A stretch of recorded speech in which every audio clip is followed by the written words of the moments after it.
Y saludamos al exministro Nicolás Trota, candidato también, candidato ahora en octubre a diputado por la provincia de Buenos Aires. Nicolás Trota está al otro lado de la línea. De veto del financiamiento universitario me parece que es el tema del día o uno de los principales temas del día. Nicolás, buen día. Aquí Roberto Caballero te saluda desde la 530. ¿Cómo estás? ¿Qué tal, Roberto? ¿Cómo estás? Muy buenos días. Bueno, a ver, un veto, no podemos decir que es sorpresivo, ¿no? Porque este gobierno se inclina casi siempre por esta herramienta. Lo cierto es que después del domingo uno presuponía que quizá iba a revisar sus decisiones previas. Y no, volvió a vetar el financiamiento universitario. ¿Por qué? Bueno, creo que hay un desprecio enorme por lo que deben ser las responsabilidades primarias del Estado Nacional, ¿no? En un costo fiscal ínfimo para lo que es el presupuesto nacional, en una situación muy dramática para todo nuestro sistema universitario. Yo creo, Roberto, que como en el gobierno de Onganía, en el 66, tuvimos en una jornada, ¿no?, la noche de los bastones largos, esa irrupción en las universidades, que implicó posteriormente, ¿no?, un proceso de fuga de cerebros, de renuncia de docentes. Hoy estamos viviendo un ataque financiero, presupuestario a las universidades, que lamentablemente con la extensión de tiempo que está teniendo este proceso, porque no es de este año, venimos desde el inicio de la gestión de Milei, se está produciendo ese mismo episodio, ¿no? Renuncia, abandono de docentes, interrupción de procesos de investigación y también fuga de cerebro, porque este ajuste a lo que es el sistema universitario va acompañado de un ajuste de la matriz científico-tecnológica, claro, que también está atacada por el gobierno.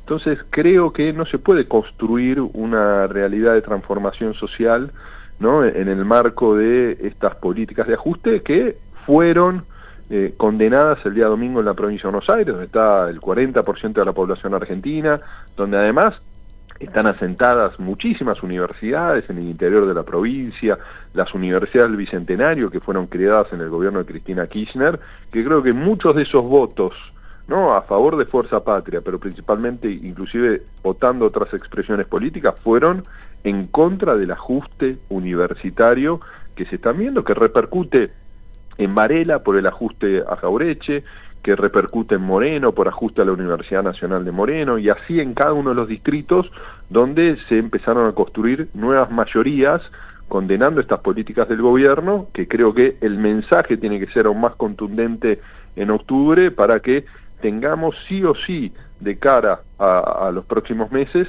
mayorías consolidadas en ambas cámaras para poder hacer control de daño frente a estas políticas del gobierno de Milei.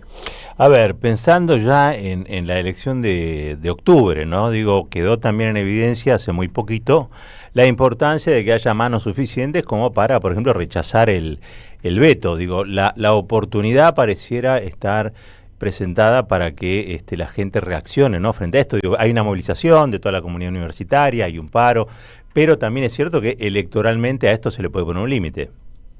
Yo creo que sí, ¿no? Y Roberto, me parece que eso es clave, pero también entender, yo siempre trato de generar comparaciones con otras universidades que son emblema, como por ejemplo la Universidad de Buenos Aires. Sí. En términos presupuestarios, para entender el ajuste brutal que estamos viviendo, si nosotros llevamos a dólares el presupuesto de la UBA, no llega a los 500 millones de dólares.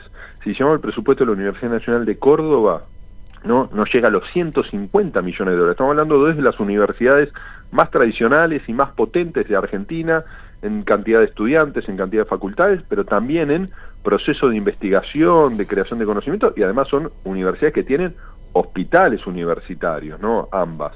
Para compararlo con la Universidad de San Pablo, la Universidad de San Pablo tiene más de 1.500 millones de presupuesto. La Universidad, la UNAM de México, tiene casi 3.000 millones de dólares de presupuesto. Entonces no es que estamos hablando con las universidades tradicionales de Gran Bretaña, de los Estados Unidos, de Francia, estamos hablando con nuestro vecindario, comparándonos. El ajuste es brutal. Claro. Los trabajadores docentes y no docentes de las universidades, en algunas categorías han perdido casi el 40% del ingreso si lo comparamos con noviembre del 23. Entonces, eso merece una reflexión, la precarización, ¿no?, la angustia que tienen muchos estudiantes, ¿no?, porque no saben cómo va a continuar el cuatrimestre, la angustia que tienen investigadores, en algunos casos sus investigaciones han sido cortadas, interrumpidas, y eso se pierde.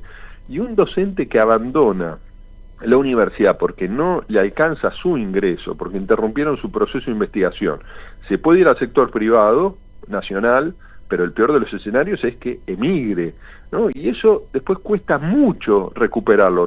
Recordemos lo que fue el programa Raíces, ¿no? En la gestión de Néstor y Cristina Kirchner, que marcó un quiebre en ese sentido, porque de lavar los platos en la gestión de Menem, ¿no? Que tanto se parece a la gestión de Milei, y nuestros universitarios, investigadores, se iban a otros países del mundo, se logró revertir a una inversión estatal alta, importante, estratégica, que muchos de esos vuelvan a la Argentina a poder invertir su conocimiento, su sabiduría en el progreso de nuestro país. Estamos hablando con Nicolás Trota, ministro de Educación, candidato de Fuerza Patria para octubre, diputados.